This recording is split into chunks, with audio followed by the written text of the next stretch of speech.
All right, guys. Let's see. Yeah, we are live. You've caught the live version of Cyber Frontiers. If you're watching this, really, it means either you've joined us live, which is just a handful of you, or you've caught the recorded version in some form or fashion.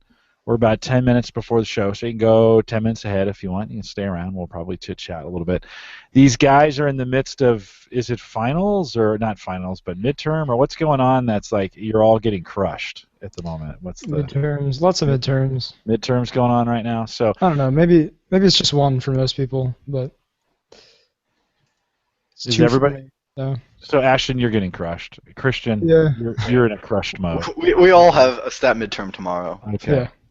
yeah, You're all in that class. Yes. Yeah. All right. Statistics. Yeah. And yet you're podcasting with me, so I appreciate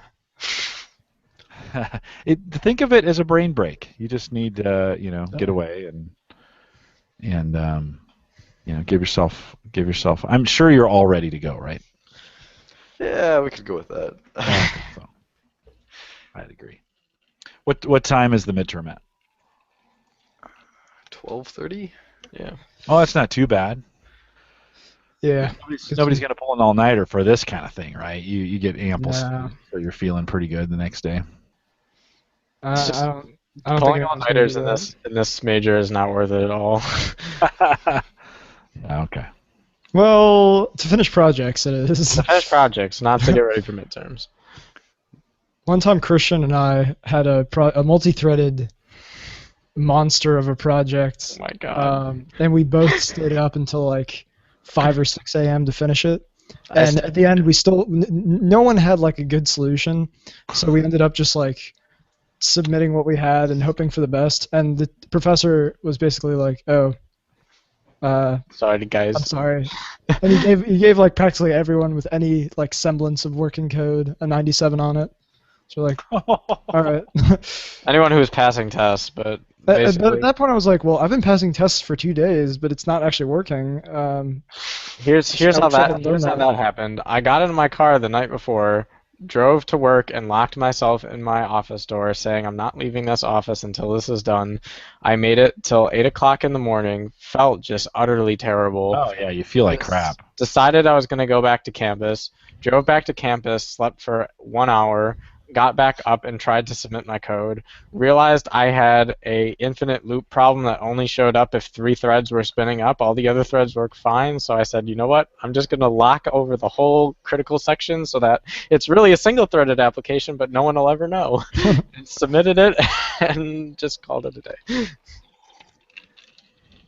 That was the worst by far. The disaster. One of the things I hated most about school was that just what you guys are talking about, where you give it your heart and soul, and you're thinking it really matters, and then you turn it in. It's like, you could have quit working like 6 hours ago and just gotten the same from me, the professor. Yeah, That drives pretty me. much.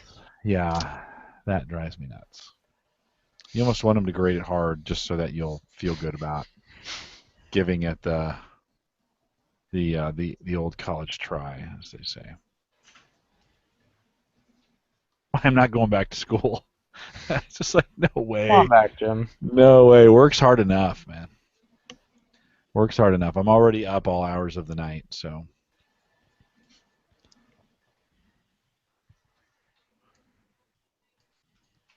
I got this request yesterday to record somebody in in Singapore tomorrow night. And then no check in my schedule. Not like, hey, would you be willing to, log in at 6:30 for a 7 o'clock record session? And by the way, they've never done this before, so you might have some problems. No check in. Hey, is your evening going to work? Is that going to work for you? You have anything planned with your family or anything like that? No, it's just like, yeah, Jim will do it, and I will do it. But it's nice when you ask.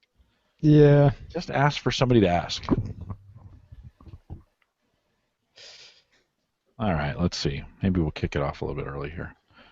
I think. Are you guys ready? Can we kick it off a I'm few all minutes set. early? I'm assuming my server doesn't suddenly die on me. Yeah, no, that's never a good thing. Looks like it's good. Yeah, everything looks good. You got something to drink near you there, Franz? I got what remains to be the end of my water bottle here, so Just as long as you got a little bit of liquid. So An hour of talking, and it sounds like you're going to talk a bunch. So just make sure you're hydrated there. Yeah. Franz, is it dev.cyberlabs.io still up? I'm getting down for everything right now. Well, see, I changed the DNS, and the main server is like our production server is not up right now because we're not doing anything. So it's just my development server. I don't think the DNS is set up for that. All right, no problem. No problem. Yeah, I'm just gonna live screen share it from my computer, Perfect. and it's just an IP address. So it's the weirdest IP address too, because it starts with the 192, but it's not. Oh, It's that's not bizarre. internal? It's not internal? No, it's 192.241.242.142. It's like the Magical. weirdest combination of numbers, but it's not Yeah. internal. That is kind of weird. All right, let me kick this thing off. Here we go. We'll get going here. Let's make sure things are switching. And that's working. Okay, here we go. This is the Average Guy Network, and you have found Cyber Frontiers, show number 12, recorded on November 10th, 2014.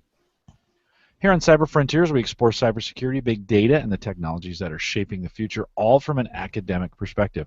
I'm your host, Jim Collison, broadcasting live from the AverageGuy.tv studios here in Bellevue, Nebraska. Actually, a very cold Bellevue, Nebraska. You guys in Maryland, you got some cold weather coming, so you better get ready. And we post this show with world-class show notes each week out at the AverageGuy.tv. If you have questions, comments, or contributions, you can contact us. Send me an email, jim@theaverageguy.tv. Track me down on Twitter @jcollison. And I need some help because Christian is catching me quickly. 267 to go, and the troops will invade. I think he's going to blow past me pretty quick here @jcollison. Or now, call in those questions, 402-478-8450. We'll play right here on the program. Joining me tonight from their security fortification at College Park, University of Maryland, and of course they're all on the same floor. So we should probably not disclose that location because there's somewhere to happen. Massive wipeout. Let's start with Christian. Christian, how are you? Hey, I'm doing all right. We are persisting through round 2 of midterms, which is always, I feel, a little bit more painful than round 1 of midterms. So it's a bit of a struggle, but we're hanging in there. I'm extremely excited about tonight's show because I've been wanting to do it for a while, and we were able to make things line up pretty quickly. So I'm looking forward to the conversation. Yeah, good. I was a super proud moment when I'm like, why don't we just cancel? And Christian's like, we're not going to get off schedule. We're not going to get off schedule. Nope. So we're here, and I appreciate that. Speaking of being here, over to his left, and I think left of him in the room as well, Ashton Webster. Ashton, how are you? I'm doing well. Looking forward to a show here with the 3 consecutive rooms in the hallway. So I know that's pretty cool. You guys are literally just 3 rooms. Bing, bang, boom. Christian, why don't you take a second and introduce our guest? Sure. So Franz Payer is here with us. He is a software engineer at Tactical Network Solutions in Columbia, Maryland, and he is also a former 2013 DEF CON speaker on exploiting music with JavaScript, and he is also our lab chair for the ACES student board here at the University of Maryland. All-around extraordinaire in cybersecurity, offensive and defensive, and a hell of a guy to talk to, and so we're looking forward to specifically tonight talking about one of Franz's, I think, just pure innovation in the field, and he's going to talk about it more, but one of the big aspects of the ACES cybersecurity program is running and participating in cybersecurity competitions in the state of Maryland, which is for educational value. We do it to compete with other cybersecurity programs to see how people stack up, to gain skills, to have prospective employers look at students, to have money moving around, etc. So Franz has brought a really unique perspective to how those competitions might be run, and has started his own business around it that has gained a lot of traction in the area, which also has the title CEO of Cyber Skylines LLC at cyberskylines.com. So Franz is quickly on the road to having a name for himself here in the land of cybersecurity in the state of Maryland. So great to have you on, Franz, and I'm really looking forward to getting in your platform tonight. Yeah, great to be here. My first time on the show. Yeah, well, hopefully, Franz, not the last. Tell us a little bit about yourself. I know you're not from Columbia, the country, but Columbia, Maryland. Tell us. I asked just before the program, like, so how long have you been in the U.S., Franz? I've been in Maryland the whole time. Tell us a little bit about yourself, a little bit of background on yourself. Okay, so I started programming back in middle school, I guess like sixth or seventh grade. My dad was a programmer. I started like programming websites with HTML just directly in Notepad, and he's like, "Here, have a book on C Sharp and learn by Cool. yourself." And then I started getting involved with web security from there. So in high school, I did cross-site scripting, SQL injection, that sort of stuff.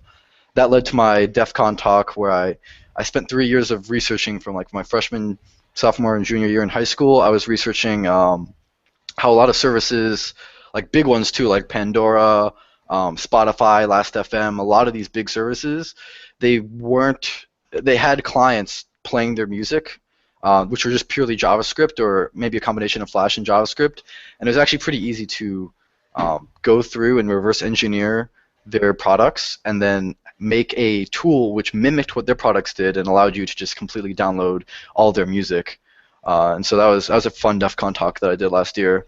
And going from there, I've kind of just taken my experience in cybersecurity, especially in high school. I competed a lot of these competitions, and I use my experience from that to determine, what are the flaws with what people are trying to do. Obviously, there's a huge interest in getting younger people involved in cybersecurity and generating that cyber workforce, but there isn't, for all the media hype around it, there isn't this huge search of students, which there really should be. And what are the problems affecting that, and how can we solve those problems in a unique way that's cost effective? So that kind of brings me to the platform that I created.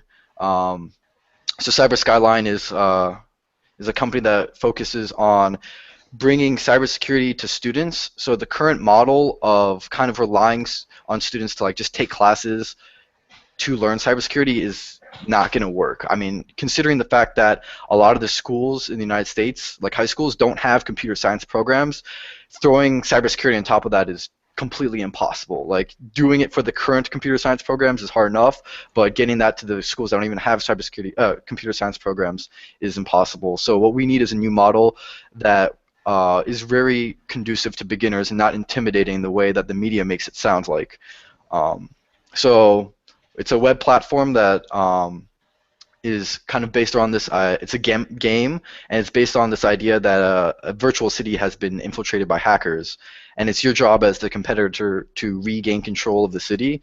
And so we have different challenges which represent different parts of the city. So you have one challenge which is a bank, another challenge is the hospital, and then as you regain control of these services, you can see how your city responds to that. We keep track of your economy and your population, and obviously by regaining control of the bank, your population, or sorry, your GDP will start to go up as financial institutions have more confidence, and then if you regain control of the hospital, your population will start to go up, stuff like that. And it's pretty interesting, and we make sure that we are targeting the less experienced users, and at the same time we're also having some challenges for the more experienced users. So we're not focusing on those, these people with all those elite skills who already have certification stuff, but we're really focusing on those beginners who've taken one or two computer science classes maybe and are interested in cybersecurity, and they're not sure how to go about doing that.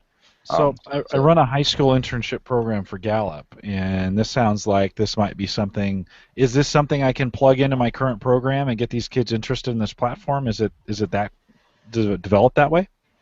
So the way it's developed is, well, the original logic or the reasoning behind creating this in the first place was we were teaching workshops for the honors program here, and we wanted a way to centralize the material and make it very easy to reuse and have challenges and all these things in a portable platform which we could just deploy rapidly and do workshops. And so the idea behind that is that it's important to it can be a key component in any training exercise that you might have for anything related to cyber. We can even expand that to computer science, but that's a whole other can of worms. So right now, I think the main component of that is that we can have different modules on, say, maybe just web application security, and then you can walk them, you can have these challenges out there, and students will do the challenges, and you can go around and answer questions that students might have. So you can use it both in the competition sense, and you can also do it as in a learning environment. And that's something that, like, a lot of different companies have been approaching us asking about, and that's something that we will want to use our platform for. Yeah, is it something like as the instructor or as the leader, do I have to know that? Do I have to know the platform to be able to let these kids use it, or is it self-taught, self-learning? They can just get involved and they can pick it up. It's a combination of how much, so it's how much you want to make out of it. So we actually have a very modular design for it, and if we have clients who are asking to have like this self-contained thing where all the instructional materials in there, we can bake that into the software. Or if they want to take more of an active role in the learning, we can just add kind of little tips and pointers to point students in the right direction, and then the instructor can lead the actual learning experience. So that's all within the capabilities of the platform. And is that a for-profit venture then? Is that part of your business? Yeah, it's part of the business, and actually that's kind of our future development. So right now our main focus is actually just running competitions with large amounts of students, so students are able to know what the platform is and hopefully get their feet into the waters in cybersecurity. And we're planning this big event here at the University of Maryland on March 7th of next year. We're trying to get 300 students to come, and so the plan is that we run this event, we generate a lot of interest, and from there we go and figure out what different schools and organizations want to utilize this platform in their curriculum, and then move on from there. Sure. And so you've also run two other, I guess what we would call them preseasons, so to speak, that two events with our ACES classes, one in the first year and one this fall, that it was just really transformative to see the difference between the version 1 platform and what it is now, which has really come a long way. Can you talk a little bit about, I remember you saying how this started as a project on spring break or winter break, and you just kind of started putting things together and rolling with it. Talk a little bit about how you got to the formulation process from being someone who participated in competitions to being someone who is creating competitions. Yeah. Well, the main reason why I wanted to create these competitions is because I was getting very frustrated with the current state of competitions, especially for cybersecurity competitions right now. So there's a couple big ones that are being put out. There's like Cyber Patriot, which is run by Northrop Grumman, targeting middle and high school students. There's the Maryland Cyber Challenge, which is run by, I think, Leidos and UMBC, University of Maryland, Baltimore County. Here in Maryland, and there's a bunch of other random competitions which are just run completely online. And some of the big problems I found with them were that they didn't provide enough. They're very opaque. They didn't provide enough transparency, and sometimes what you even being scored on. Like sometimes they won't even tell you what you get points for or where you lose points for. When we competed in the Maryland Cyber Challenge, we weren't even told our scores. We were just told whether we advanced or not. And we had no clue how we did on the challenges or anything like that. A lot of other competitions, so they reuse. They don't tell you how well you did, and part of the reason is because they reuse all of their challenges the next year. So if you performed well the next one year, you come back again the second year, you do the exact same thing, you get placed the exact same way. So there really isn't much of an educational benefit in doing it a second time. And a lot of them, the main issue I found was that they were meant for identifying the top maybe 1%, maybe the 10% of the people who compete. And a big problem with that is if you talk about a field like cyber where we don't have enough people, identifying the top 1% only gets you so far, right? You're identifying the cream of the crop, but the problem is that you're not filling the hole.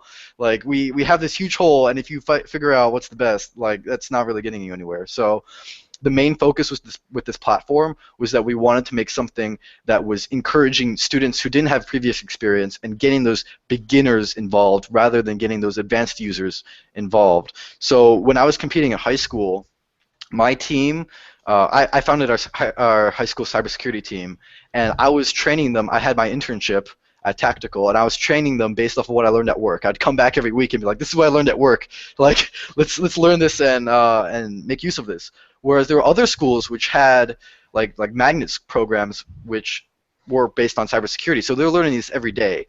And if you consider a beginner who's learning this on their own versus a class of students learning it every day in school by trained professionals, there's a huge discrepancy in that skill level, and if you have competitions identifying the top 10%, it's very unlikely that you'll actually get those people who are genuinely interested but just don't have the resources available. So the idea is we want to get those students who may not have resources but have the interest, get them involved and get them learning, get them ready to get a career in cybersecurity.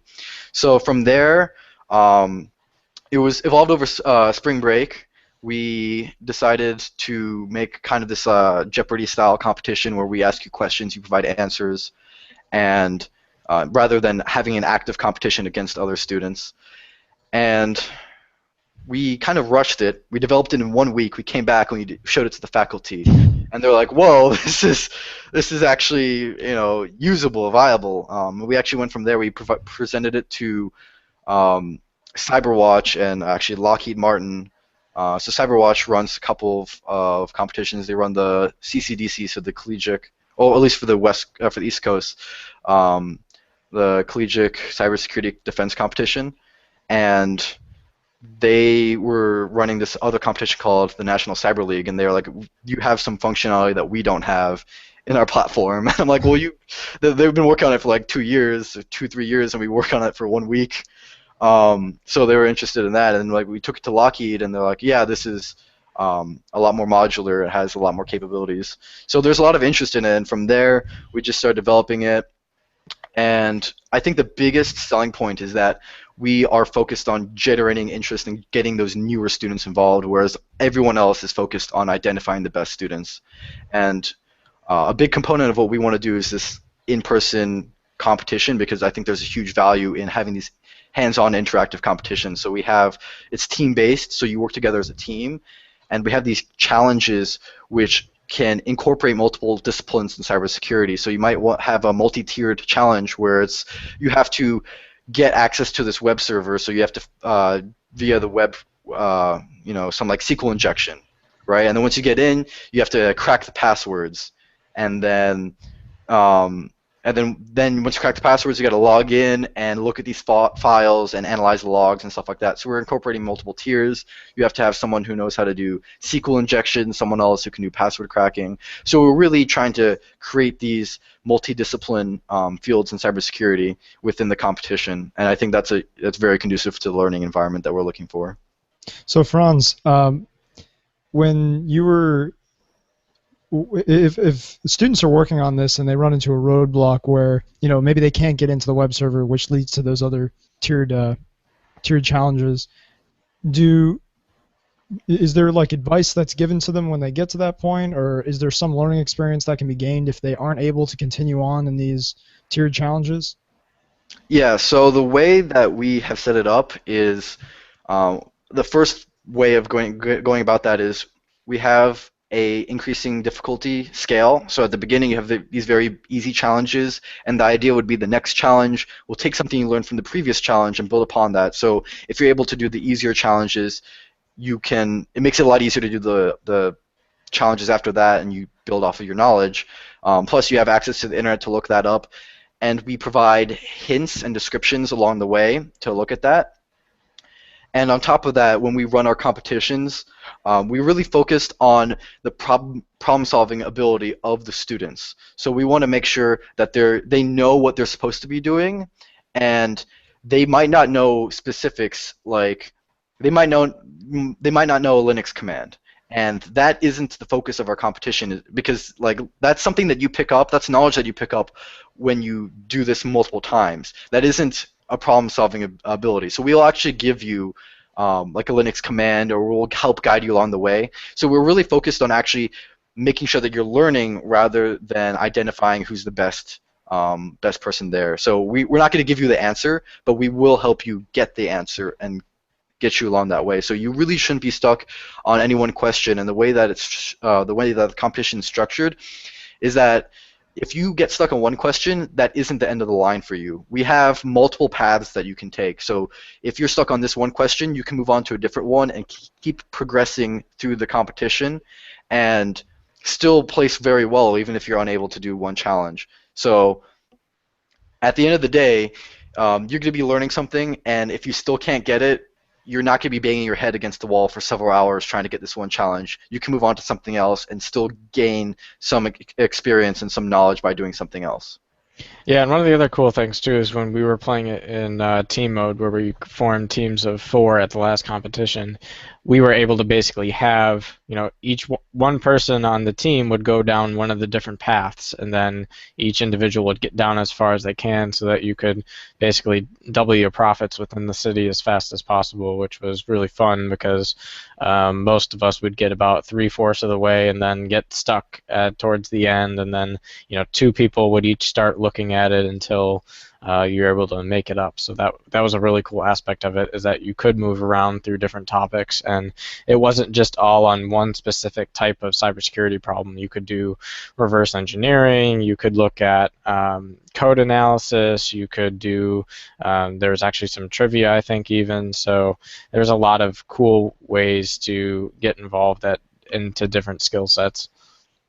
So, Christian, when you did this, I missed the event, unfortunately, but and Franz also, is this potentially a group activity as well? Because I know that it was kind of team-based when it was offered for the honors program to do it, and I guess what kind of formats do you see this being provided in? Like, is this something that you do at an event, or and is it team-based in that case, or can you do it individually at home and kind of just log in when you have time?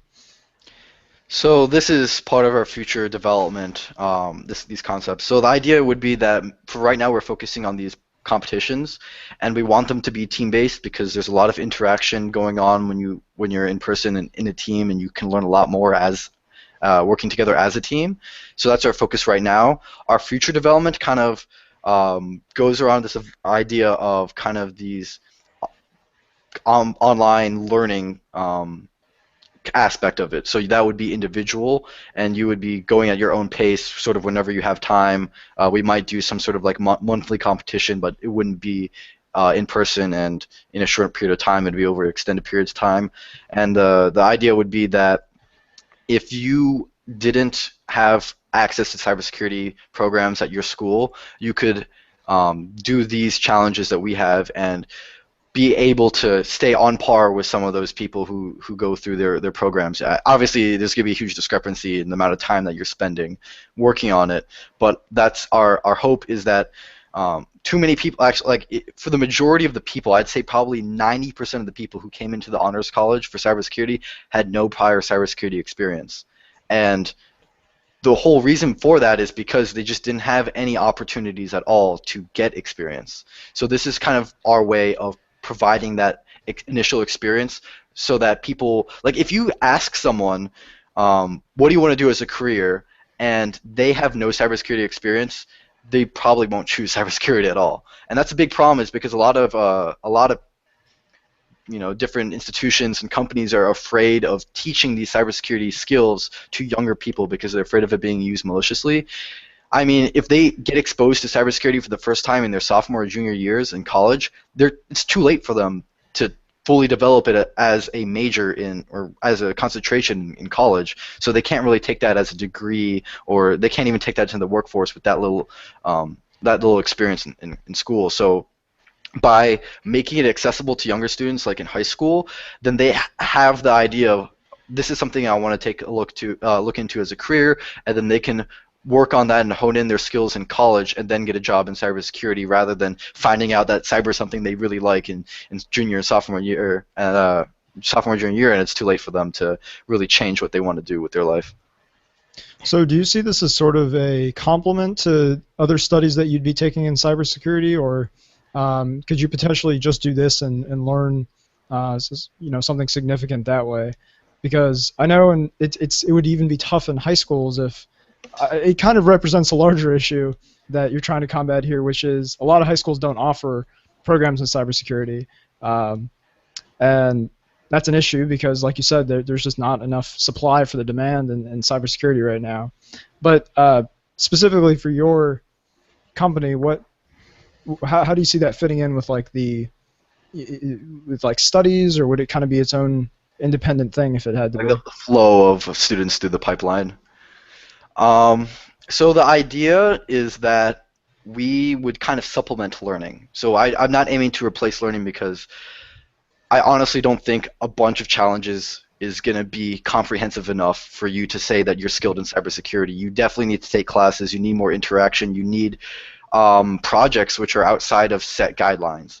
So the idea for this is that we have these supplemental things that you could probably do from your computer at home, and you could come to some of our competitions that we will run.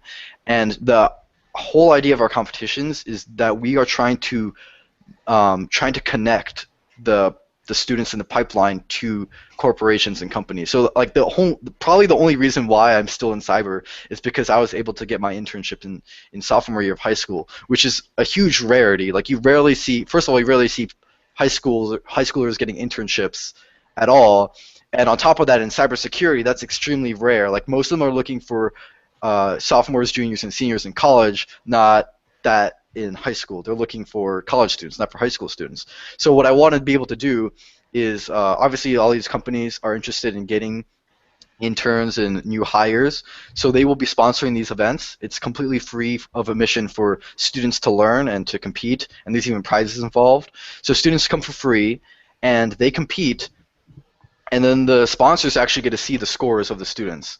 And you have the chance of networking with other companies. And the idea would be that if you come to this event, you've done some of the challenges that we'll have online, and you go through these things, you'll have some basic experience and knowledge that these companies are looking for, and then they can offer you internships, and then that's where you continue your education. So we're not planning on uprooting the current system for education. We want to supplement it, and we want to help students connect with these companies who are very interested in making sure they have qualified cyber professionals, and they will kind of take it from there. And definitely by coming to these competitions, you have a lot of opportunities to further your career or your education in cybersecurity. Yeah, I'm sure that the companies get a lot out of it, because you're essentially giving a report card of the students that are participating in these with their scores.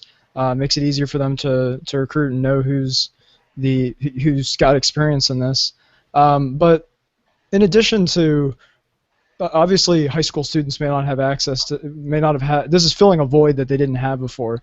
But also, I find it kind of interesting that once you graduate college, there's no more challenges like this. Like I feel like even in the workplace, it would be cool to have not so much not so much challenges either. I mean, challenges are good for, demonstrating your skill and things like that. But this is also kind of a simulation, right? It shows essentially what you have is critical infrastructure that you're working with here.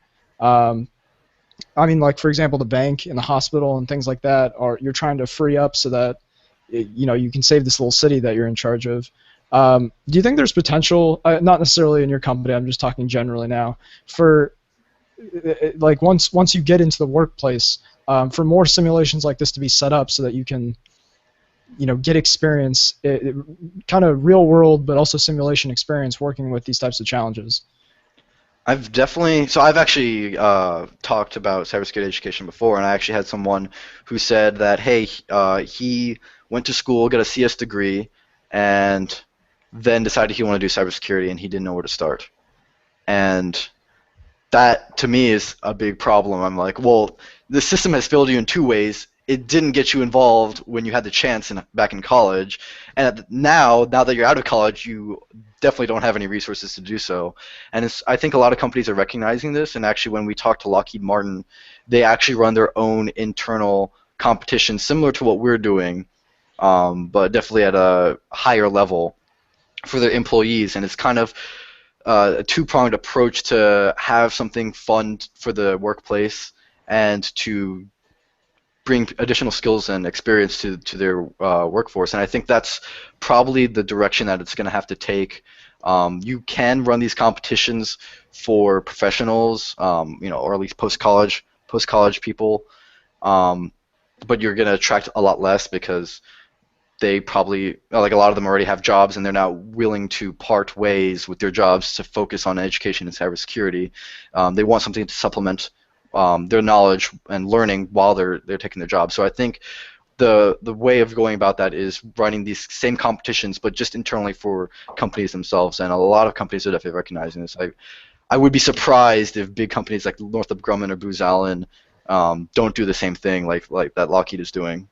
Yeah, and now that I think about it, even when we had some employees from the NSA come and give us the tech talk. I'm pretty sure you guys were both there, and they were talking about how one of the things that they did is they have the red versus blue challenges internally to, make sure that they, to make sure that they're internally secure and that the clients they're protecting are secure, and also to kind of hone their skills there. So, it's certainly happening. I think there's opportunities for it to happen more, and also train people that want to be part of it that kind of missed the boat when there's not resources available now that they're out of college. And on top of that, there's a lot of people as a hobby put up mini cybersecurity challenges online, like maybe sets of like 5 or 6, and they're scattered all over the place. There's not really a centralized place to find all of them, but if you look around, you can find a lot of these, and they don't really do any type of, like, sometimes they have like a scoreboard and stuff like that, but they're mainly focused on addressing those people who don't have any formal access to classes, or they don't have enough time to invest in their education because they're working, and they have these challenges and tutorials that walk them through it. I know Google has put up a few for cross-site scripting, so I know that a lot of companies are looking towards doing that. I think the main issue with that is that it is very difficult to find something that's comprehensive. A lot of them are probably like a set of 6 or 7 challenges on one topic. There isn't a comprehensive set of them, and I think that's what we would probably, in our future development, is that we will be working on having a centralized database of all those types of challenges of different fields and having tutorials to go through them. But if you don't really have access to these classes, I think that's probably the main way to go. Yeah, going back to sorry, go ahead, Christian. Well, I was just going to say, are there any topics in particular that you think are fundamental to understanding the other more separate modules, so to speak? So, like, what critical fields you should cover in cybersecurity to help you learn the others? Right. I would definitely say that, like, the 3 tiers would be log analysis or network analysis. So being able to read packet captures and read like Apache logs, that's a very important component. Knowing some basic how web vulnerabilities work, so knowing command injection or cross-site scripting or SQL injection. Right. And then knowing binary exploitation, so buffer overflows, stuff like that. And then knowing those, they kind of provide a very stable foundation to branching off and like learning cryptography and learning a lot of other forensics things, learning code reviews and stuff like that. So those, I think, give you a pretty good foundation. Gotcha. Ashton, you were saying what? Yeah, I was just saying that we kind of went a different direction now, but I'll ask the question anyway.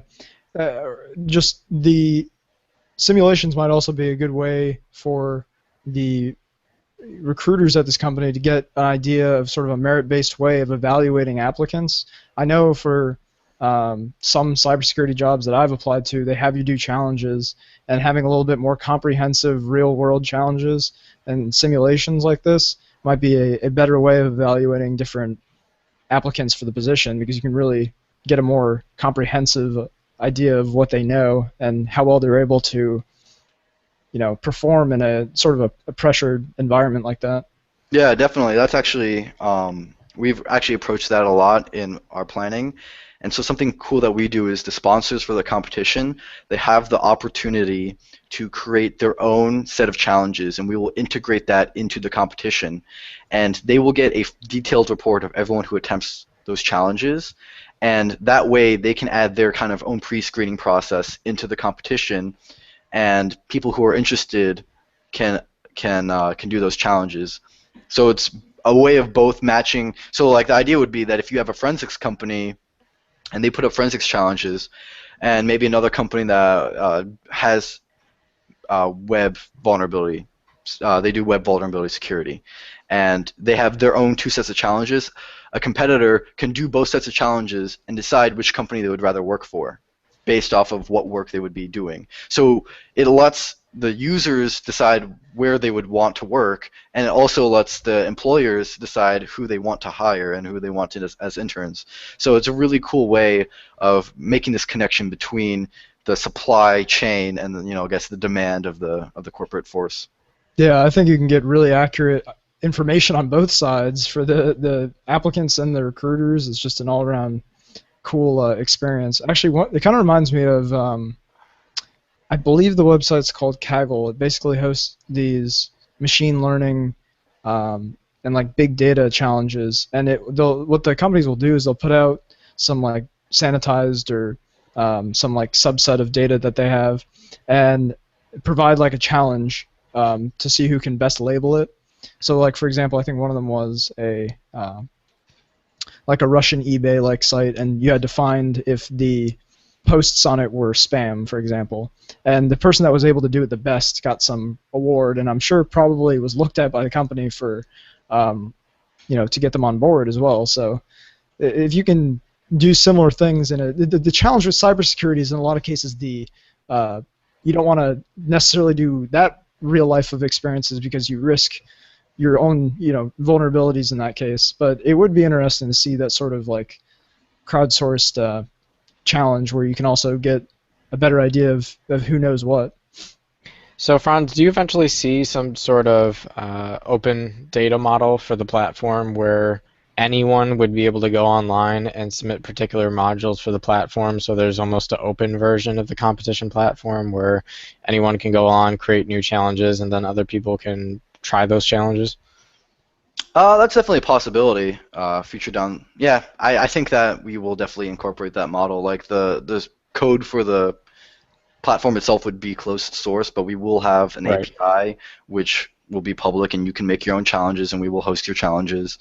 And I think that's definitely kind of the future because we are limited in what we can produce. And if you crowdsource something like that, you can make a much bigger beast. And I think that's definitely important when you want to have this constantly growing community for cybersecurity education. And that's the way we're going to have to go. And so, right now the platform, you're basically, turning things on and off and delivering the individual platform to each competition. But eventually, just to be clear, there are plans to have, a public cyber skyline web address where anyone would be able to go on and do these challenges? Or is it still going to be, you're going to get access to this interface based on what type of competition you're coming in from or what type of student group you are in the US or that kind of thing? I mean, we will probably, this is really far ahead, so I'm not really sure. But I do envision this system where users create their own challenges and they can put it on our platform and other people can do them. And the mechanism in which we do that might vary, but definitely that's something that we want to have. I'm not sure if, I'm pretty sure, like I already have this policy that I don't want to be charging students to get their education. So the funding really comes from the corporations who are interested in getting access to these students. And so I don't see us charging students to put up these challenges. I think what might end up happening is you might have a company or maybe a school sponsoring these students, and the school or the company covers the cost of hosting these challenges, and the students can use the service for free. And that might be what type of thing we have, because we want to make sure that we also keep these things clean. We don't want to have any malicious stuff running on our own servers and stuff like that. So there will have to be some validation, and definitely the openness of that and having these uploads and user-generated content is what we want. Sure. And going back a little bit, just in general to the formation of this, is there any one particular challenge that sticks out to you in developing and creating this concept that was particularly hard for you that you had to overcome, or did pieces just kind of fall together in place as you went along?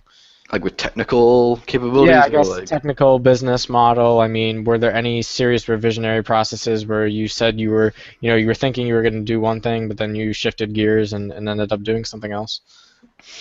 I think the biggest issues we face have been like technical, and that's actually the the way we've been getting around that is that we make one revision, and then we run a demo, and then or a pilot, I guess, pilot run, and then we decide what went wrong, what went right. Let's do it from scratch again. So we're on our 4th revision now, and every single time we've completely scrapped it and taken what we learned from it and made it go even further. So like some big issues that we had was scalability, and we're like, okay, so what happens if we go above 200 concurrent users? Can we sustain the load? And a lot of stuff was, how do we keep everything dynamic? Because it is this game, and so before you would answer a question, but if you had another person on your team, they wouldn't see that question being answered simultaneously. They would have to like refresh the page. So now we had to add in the system for everything to be dynamic, and so when you answer a question, everyone on the team gets pushed that update, stuff like that. Some of the, I guess, the business aspect of it, the difficulties have been figuring out how to actually get this platform in front of people. It's actually been a lot harder than I anticipated originally. So before, our approach was, we have a cybersecurity club on campus. They got grant money from Lockheed Martin. One of the requirements for that grant money was that they were supposed to run a cybersecurity competition, and our plan was, hey, we have a platform. It's like, we will do it for cheaper than it would cost you to do it yourselves, because we plan on using this for other things, so we'd recoup the money that way, and we'll run the event for you. And then some bureaucracy happened with the university and all that stuff. It hasn't actually been to the point where we had companies contacting the university saying they were interested in this platform, where we actually got a lot of cooperation out of the university and have been able to push this forward.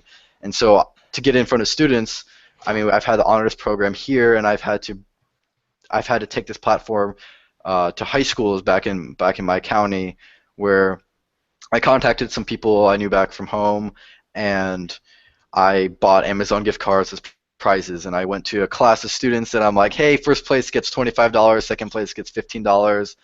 Have a crack at it, see what you like, what you don't like. And we got a lot of feedback that way, and we've been able to talk with both students and companies to figure out what everyone's looking for. And I think right now we're finding that really good balance and definitely maximizing what the employer gets out of it and what the students get out of it as well. And so the biggest challenge really has been, how do we make all these connections, and how do we get people to actually take a look at the platform and see what it's worth? And so as you start ramping up towards the major March 7th event, which, correct me if I'm wrong, we're looking for 300 to 400 students on campus from 300. across from across the state. What are, I guess, the key things leading up to that event that you have to do to make sure that that event works well? So right now my focus is on getting the sponsors. We make this completely free for students, and there's like a lot of costs associated with it. Like, we have to get all the food, we have to handle all this registration, we have to handle the servers and all that stuff. So right now I'm focusing on getting all the money, because we have not raised any money as of yet, because we've just been figuring out who's interested, and then we're going to get the money later. And that's kind of like something that's pressing down on me as midterms and finals are coming up. I also have to raise thousands of dollars for this event. I find it funny when Franz says, like, oh, we have to raise money for this, when it's kind of like the royal we, because it's kind of just Franz. Yes, like, by and large, the whole thing has been a product of Franz. And it looks like 50 people put it together too. It's just super impressive. Yeah. Yeah, all the code was written by me. Like, every single line of code is mine, besides all the libraries that we're using. And I've been talking to all the sponsors myself. But I've actually been fortunate enough to get to the point that with our cooperation through the university, we're actually able to bring some of the freshmen on board to help plan this event, which has definitely helped me a lot to keep my sanity. Yeah, So that's probably good.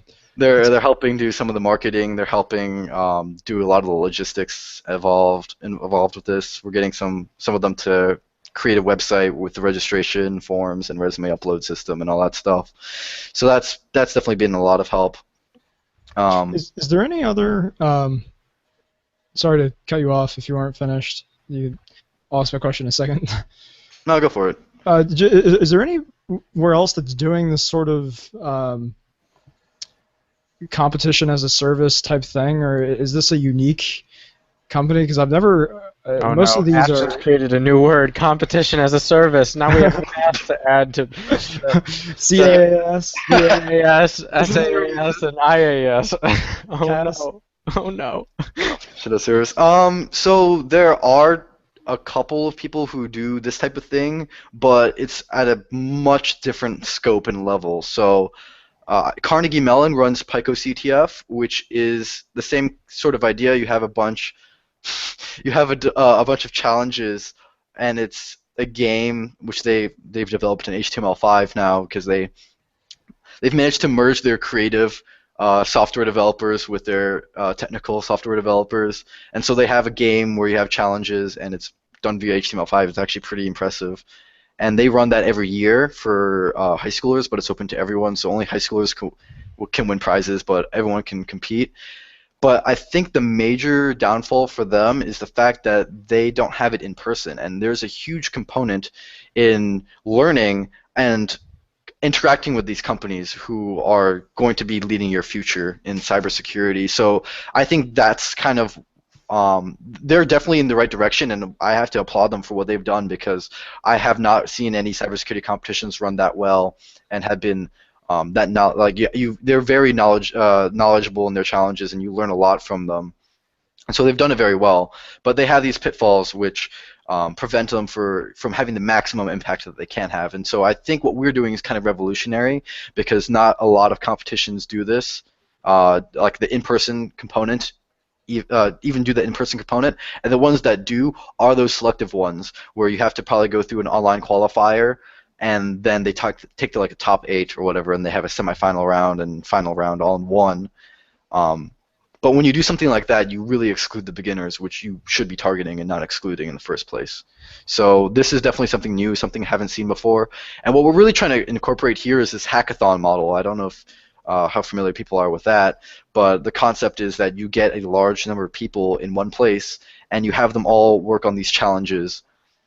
For the hackathons that they run across the United States, you have like 700, 800, maybe 1,000 people all in one arena, and then it's kind of like a science project on steroids where you have 24 hours, 36 hours, maybe 48 hours to make something and you get judged on it. Well, I want to have the same model where you have the entire day and you have these challenges and you try to solve these challenges, and at the end you win prizes and you get connected with these companies who will definitely lead your future in cybersecurity.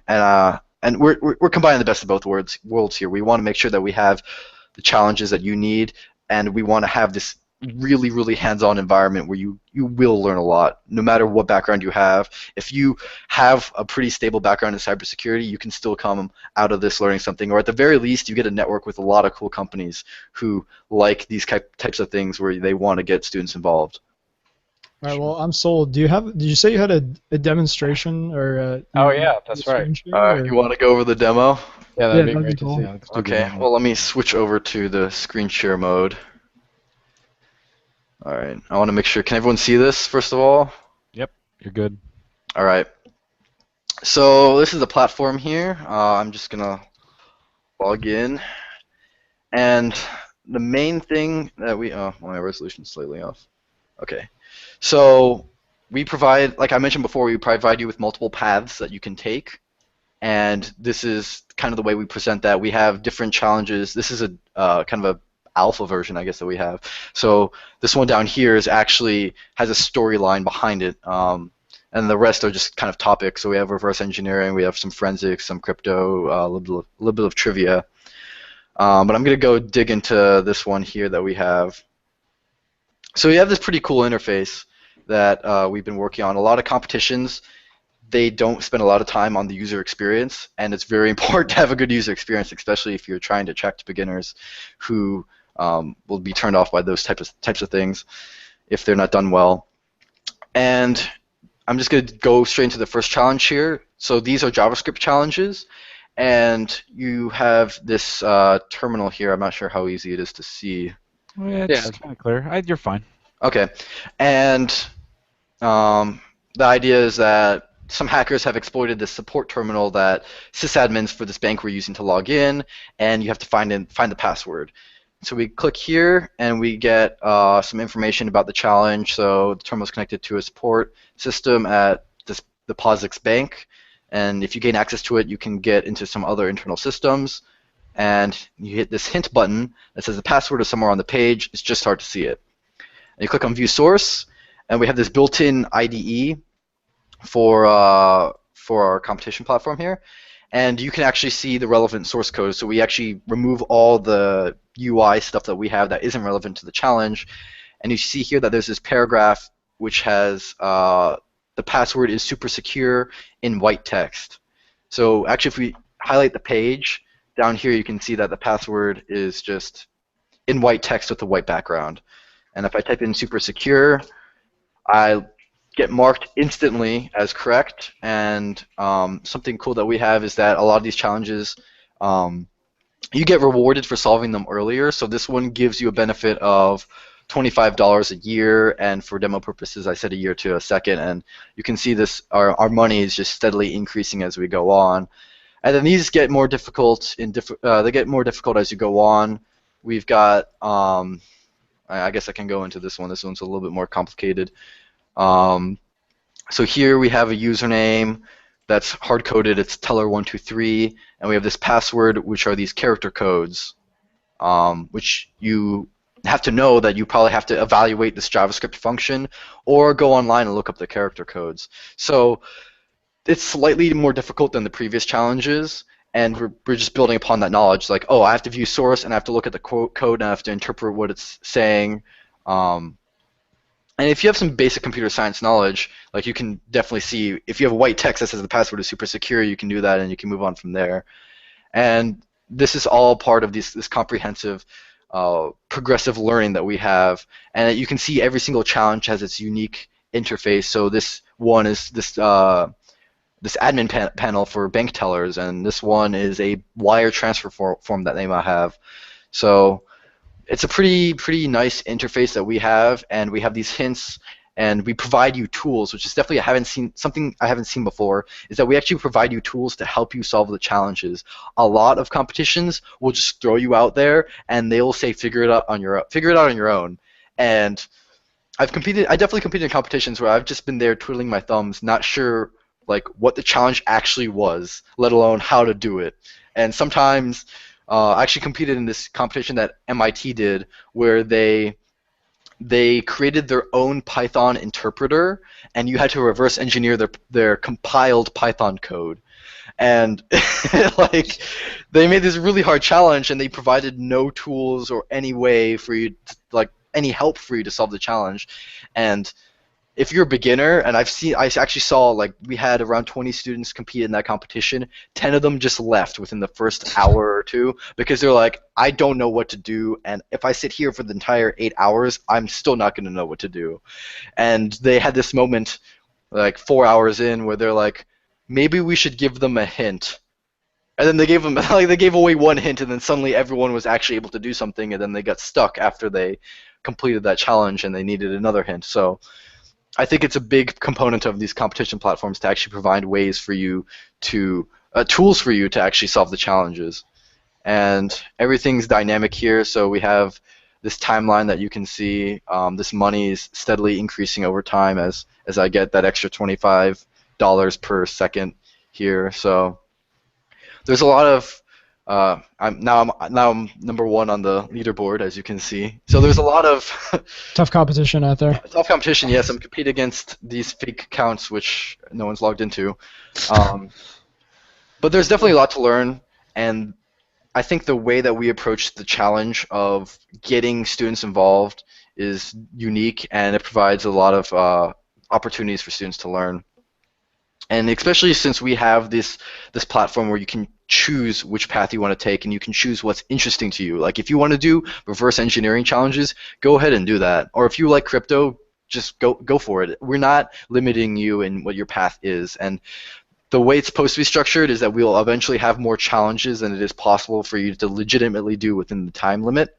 And so we actually want you to prioritize, and because that's a problem in cybersecurity, is like you never have enough time to solve all the challenges, and you have to figure out what are the critical ones, what's important to me in the context of this competition. How am I going to maximize my total money or my total population? What challenges do I have to do? And that's something that we want to incorporate as well into our competition. For Well, sure. it looks really cool. Yeah, I think we're coming in on a landing here. We're How- up on the. Let me ask a couple questions though as Sure. we kind of land this thing. One, Franz, if people, we're going to get people to watch this and they might go, how do I get involved? Maybe they work for a company that might want to get involved in this. What's the best way for them to get involved if they want to help from a sponsorship standpoint? So from a sponsorship standpoint, basically what our March 7th event is what we're aiming for, and right now we're looking for sponsors for that. So we have 3 different tiers for sponsors. We have like $2,500 tier, a $5,000 tier, and a $7,500 tier, and those give you different levels of access to the students, some score reports, their registration information, and different sized like tables at the event. So that's kind of the big thing that we have going for us. And I guess if people are interested, I'll put my contact out there. It's fpayer, F-P-A-Y-E-R at cyberskyline.com. And actually, Can they do it through Can they get that contact information through that site as well, Cyberline or cyberskyline.com? yeah, you can. Yeah, if you go to cyberskyline.com, I'll screen share that quickly. There's a contact form out there on there for you as well. At the right? very bottom, we have our contact email, so it's contact@cyberskyline.com. That'll also go to me. And we're looking for sponsors for that event. On top of that, what we're actually trying to do is, I mentioned how we don't have cybersecurity programs in high schools. So a big issue for us is how do we actually bring this platform in front of students in high schools. And so what we're looking to do is run high school events where we bring this competition there for maybe one class or like an hour, and we have 20 or 30 students there, and we're looking for sponsors, company sponsors, to pay for those events and have the school have these events for free. So these students get this opportunity to win prizes in this 1-hour event and learn more about cybersecurity and get in touch with these companies who are interested in sponsoring them. And that's definitely something that we would like to do at a larger scale. And so if sponsors are interested in that, that's something that we also do. And we are also planning on licensing the software to run competitions internal for companies. So if your company wants to run an event like this, either internally or you want to run a big event as like a recruiting type thing, we license out the software as well, so you can contact me for that. And there's just those 3 ways in general are 3 very distinct and different ways that you can get involved, whether you're a small company and want to make an impact, or you're a large company and you want to make a big splash. And these are all different ways that you can get involved. And I think that we're providing sponsors with a multitude of tools to get engaged and get in contact with these students who are interested in cybersecurity. All right, sounds cool. Yeah, no, this is a great presentation. I think walking through this over the last 50 minutes, which would give anybody a great overview of what you're trying to do there. I'm intrigued. I like it. I like, as we think about what we do with our high schoolers, we focus on software development as opposed to cyber. But I love the model that you have going on here, and I love the concept, because everything you're saying is what we're seeing, right, with the high school kids. We're just not getting them involved early enough that the college experience pays off. And you guys all got that, right? You got, somehow the 3 of you got that benefit, but we're missing out on a huge swath of the general public, and I think we could do a better job of. One of the reasons we started a high school program was to get it done earlier. So we're hoping other organizations will follow our lead as well and come up with their own internship program. I look at this just first time I've seen it tonight, and I go, man, I like what I see here, and I like now this competition as a service model that Ashton has coined. This evening, that's officially that launched here, because it makes a lot of sense. How do you scale this? If you've got to physically be at each one of these to make it'll never scale, right? But if we can scale nationwide, if you can roll this out as a service and find a way to get it done in Omaha without you having to be here, that thing has some legs for sure. Yeah. Cool. Very good. Very good. Well, thanks for Franz. Thanks. It's great to meet you as well. Yeah, Christian, great to be here. Ashton, anything you guys want to throw at? Great opportunity. We're going to kick this thing out and promote it big. See if we can get some folks, get some eyeballs on it. Christian, Ashton, anything else as we kind of wrap it up and send you guys back to your studying for that? Well, we're done studying for one night. Let's not. We're have all avoiding it right now. Other than I that, remember when I was in college and I had a big test, I would do anything. I'd get a root canal, I'd clean the house, I'd mow the lawn rather than study. So I understand. I remember. Yep. Well, I just wanted to say that I'm glad to see things that like this where you can take what you've learned in class and actually apply it, even if it's in a simulated environment. I think that's just an all-around more valuable experience than you would get by just going to class or neither, for that matter. It gives, and I like that it gives access to people that wouldn't otherwise have a chance to do it. Yeah. No, for sure. Good stuff. Christian, any final thoughts? yeah, no, I've tried both of his pilot runs, and it's just the experience has been better and better every time. So I'm really excited to see where this goes because I think it has big potential and big future for the path that cybersecurity education is going to take in this space. Very cool. Well, Franz, thanks again for coming on. Appreciate it. I'll remind individuals listening to this, if you want to support what we do here at the Average Guy Network and Cyber Frontiers, the best way to do that is just subscribe to the podcast. Tell your compadres, the folks that you work with, those that you're networked. Share it on your socials, on your social sites. Post it on Facebook, LinkedIn, whatever you do. Maybe just hand over a thumb drive of it to somebody with it on it. We'd love to have you do that. We've got all the links that you need to subscribe to this podcast over our subscription page. Just go to theaverageguy.tv/subscription, and we've got all kinds of different ways. You can get this video large, video small. You can get the audio. You can stream it on YouTube. Just about any way you can think, it's available out there. Thanks to Christian. We got the show in, and Ashton, we got the show in tonight. Gentlemen, thank you for pushing it and making sure it happened. I was thinking last night we might bail on this, but glad we got it through. We'll be back in 2 weeks, and we'll do it all over again here on Cyber Frontiers. And with that, we'll say good night. Good night, everyone. Good night. Bye. All right, I'm just going to stop it right here.